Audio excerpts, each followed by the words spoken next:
Hey everyone, welcome back to the channel. Today, we're taking a deep dive into a city that's more than just bright lights and entertainment. We're talking about Las Vegas and why its housing market might just be the most important economic crystal ball you're not watching. This isn't just a local story about real estate, it's a critical warning signal for the entire U.S. economy. Stick around, because what's happening in Vegas right now could predict what's coming to your city next. Most people see Vegas as a unique, almost isolated economy. But in reality, it functions like a highly sensitive pressure gauge for the nation. When the economy is roaring, when there's plenty of cash flowing, people are feeling confident and jobs are plentiful, the Vegas housing market doesn't just grow, it explodes. It skyrockets faster and harder than almost anywhere else. But the flip side is just as dramatic. When things start to cool down, when incomes get squeezed, or when getting a loan becomes tougher, the Las Vegas market can collapse with shocking speed. We saw this play out in spectacular fashion during the 2008 financial crisis, and the patterns we're seeing today are eerily familiar. So, why is Vegas so volatile? It's not just about simple supply and demand. The entire city is built on what I call cyclical money. Think about it. The economy runs on hospitality, tourism, and gaming. The wages of hundreds of thousands of people, from bartenders and dealers to hotel staff and entertainers, are directly tied to how much money people from other states are willing to spend. When the average American family feels financially secure, they book that trip to Vegas. They spend more on shows, gamble a little more freely, and tip more generously. All of that cash flows directly into the local economy, creating a wave of prosperity that lifts the housing market. That extra income allows more service industry workers to qualify for mortgages and become homeowners, pushing demand and prices up. But here's the crucial part. This system is incredibly fragile. The moment national consumer confidence takes a hit, the spending freezes.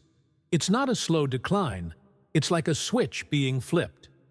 Families cancel their vacation plans, companies cut their convention budgets, and the flow of money into Vegas slows to a trickle almost overnight.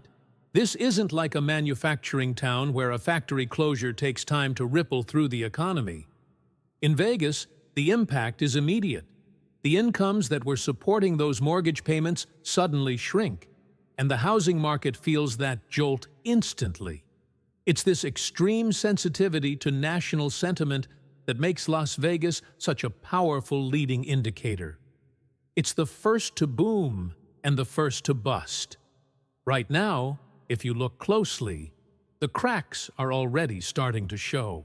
Beneath the shiny surface of the Las Vegas Strip, the housing market is flashing some classic warning signs of being overextended. First, inventory is on the rise.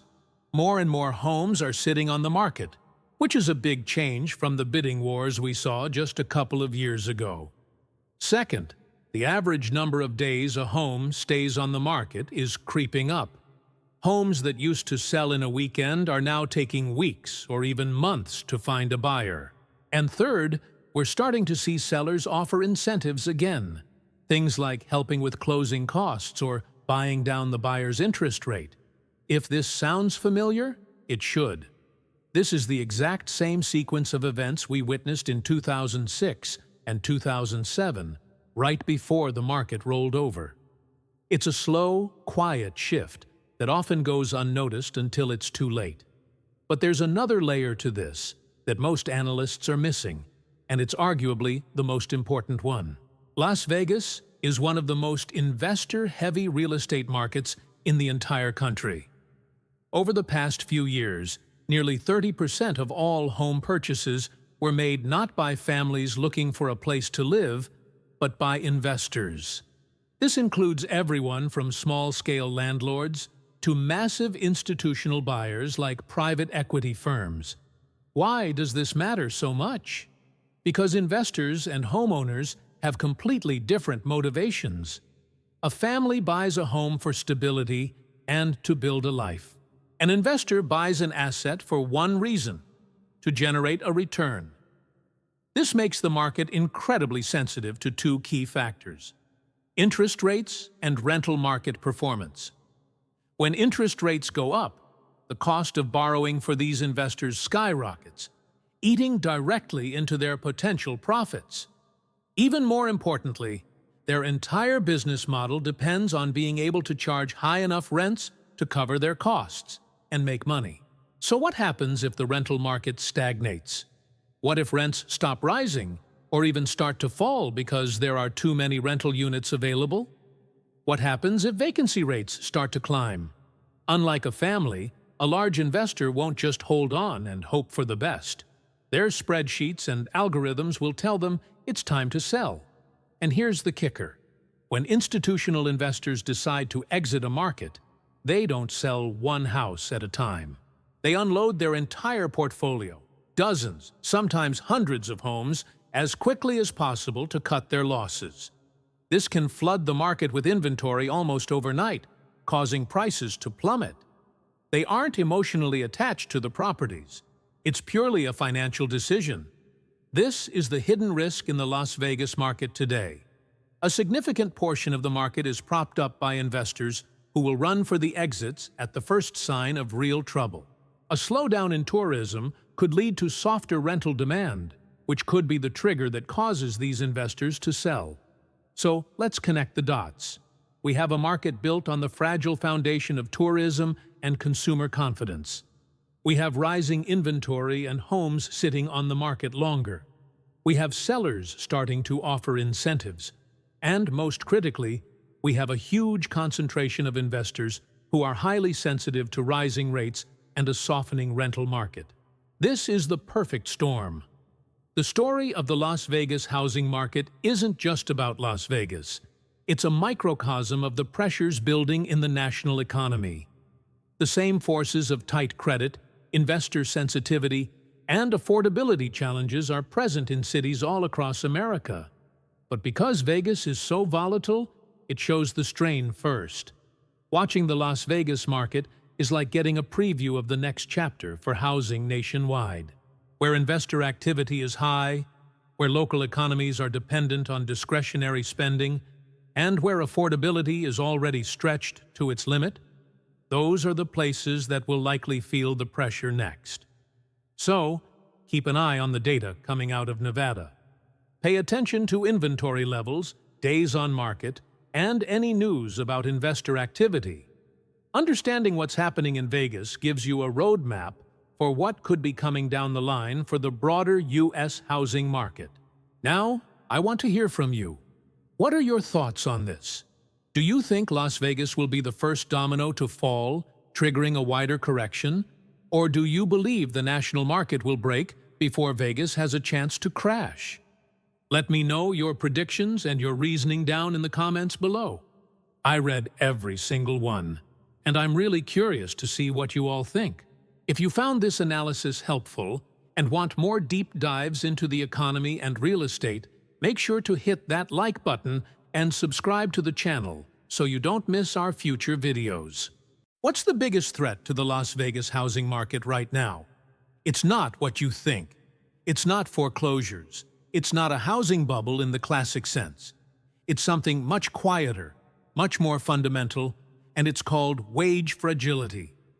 Let me explain what that means and why it makes Vegas one of the most vulnerable housing markets in the entire country. First, let's look at the job market. Compared to other major cities like Austin, Denver, or Seattle, Las Vegas has a much smaller percentage of stable, high-income, long-term employment. We don't have a massive tech sector or a deep corporate headquarters base. What we do have is a world-class hospitality and service industry. And while that industry is the lifeblood of our economy, it also makes our entire workforce incredibly sensitive to economic swings. Think about it. A huge portion of our population works in roles that depend directly on tourism, conventions, and people having disposable income. When the national economy gets a cold, Vegas gets the flu. That means layoffs, reduced hours, and smaller tips. This isn't a maybe, it's a historical pattern. This wage fragility creates a massive affordability problem that's hiding in plain sight. On paper, someone might qualify for a mortgage, but their ability to actually afford that monthly payment over the long term is stretched thin. Their income isn't as secure as someone with a salaried tech job. So when you have an entire city where a large part of the population is just 1 or 2 paychecks away from financial trouble, the housing market is built on a shaky foundation. Any economic shock, whether it's a dip in tourism, a rise in unemployment, or even just a spike in gas prices, can immediately impact a household's ability to pay its mortgage. Now, let's add another layer to this: the mortgage rate spike. This hit Las Vegas harder than almost anywhere else. Why? Because buyers here rely much more heavily on financing. We don't have the same volume of all-cash buyers that you might see in places like Miami or Los Angeles. Our market is driven by regular working families who need a mortgage to buy a home. So when mortgage rates went from 3% to over 7%, affordability didn't just shrink, it evaporated. The monthly payment on a median-priced home in Vegas skyrocketed, pushing thousands of potential buyers completely out of the market. It was like a switch was flipped off overnight. But the pressure doesn't stop there. It's not just the mortgage payment. We're also seeing a silent surge in other housing costs. Homeowners' insurance premiums in Nevada are climbing fast. HOA fees, which are almost unavoidable in many Vegas communities, are going up year after year. And property taxes are on the rise as well. So even for people who already own their homes, the total cost of ownership is squeezing their budgets tighter and tighter. You combine a fragile income with soaring mortgage rates and rising ancillary costs, and you get a market that looks stable on the surface but is cracking underneath. The affordability crisis isn't just for new buyers, it's creeping up on existing homeowners too. So, how is this pressure showing up in the market data right now? The first clear sign is inventory. The number of homes for sale, what we call resale supply, is steadily climbing. Homes are sitting on the market longer. Sellers who thought they could name their price 6 months ago are now having to do price cuts. This is the first signal that the balance of power is shifting from sellers back toward buyers. It's a slow turn, but it's happening. More supply and weakening demand is the classic recipe for price stabilization and eventually price corrections. But there's a second, more concerning source of inventory that most people miss: new construction. Las Vegas is famous for overbuilding during boom times. We saw it before the 2008 crash, and we're seeing the early stages of it again. Builders, who were selling homes with long waiting lists just a year ago, are now quietly building up what's called shadow inventory. These are homes that are completed or near completion, but haven't been sold yet. And what do builders do when they have too many houses and not enough buyers? They start offering incentives, and that is exactly what's happening right now. Go to any new home community in the suburbs of Vegas, and you'll see signs for mortgage rate buydowns, closing cost credits, and free upgrades. These are powerful tools.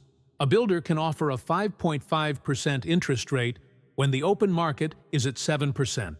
That's a huge advantage. Historically, when builders start competing this aggressively with incentives, it puts immense pressure on the resale market. Why would a buyer pay full price for a 10-year-old house with a 7% mortgage when they can get a brand new house with a 5.5% mortgage? They wouldn't. This forces resale sellers to lower their prices to compete, and that's often how a downward price cycle begins. Let's be clear about what this all means. The truth is simple. Las Vegas is one of the most cyclical, boom and bust housing markets in America.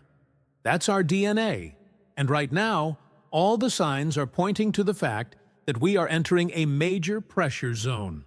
Prices haven't crashed yet, but the fundamental pillars holding those prices up, affordable financing, strong buyer demand, and stable incomes are all softening at the same time. The foundation is much weaker than it appears. So, what's the trigger? What could turn this pressure into an actual price drop? It could be anything. If the national economy slows down and companies pull back on travel, our convention business suffers. If unemployment ticks up even slightly, our service-based workforce feels it immediately. A dip in the stock market could make potential retirees, a key demographic for Vegas, delay their move. Because our market is so fragile, it doesn't need a massive catastrophe to trigger a correction. A small, nationwide economic slowdown would have an outsized impact right here in Las Vegas. This doesn't mean a 2008-style crash is guaranteed. The lending standards are much tighter now, and we don't have the same level of risky mortgages. However, it does mean that the risk of a significant price correction, maybe 10, 15, or even 20%, is much higher in Las Vegas than in most other cities. And here's the most important thing to remember about the Vegas market. It moves fast. It doesn't do gradual, gentle shifts. When the market turns, whether it's up or down, the change is sudden, visible, and unavoidable. The next shift will not be a slow drift. It will feel like a switch has been flipped. So the key takeaway here is this. While the headlines might still be talking about a stable market, the underlying conditions are changing rapidly. The combination of wage fragility, evaporated affordability, and rising inventory from both resales and new construction is creating a perfect storm of pressure. If you're a buyer, an owner, or an investor in Las Vegas, now is the time to be paying very close attention. Don't be fooled by the calm surface. The currents underneath are getting stronger. Stay tuned to this channel, because in our next video, we're going to break down which specific neighborhoods and price points in Vegas are most at risk. After that, we'll look at the other cities across the country that share some of these same vulnerabilities. We'll also cover what smart buyers and investors should be looking for to protect themselves and find opportunities in this changing market. Thanks for watching. Make sure you subscribe and hit that notification bell so you don't miss what's coming next. It's going to be critical information for anyone involved in real estate. See you in the next video.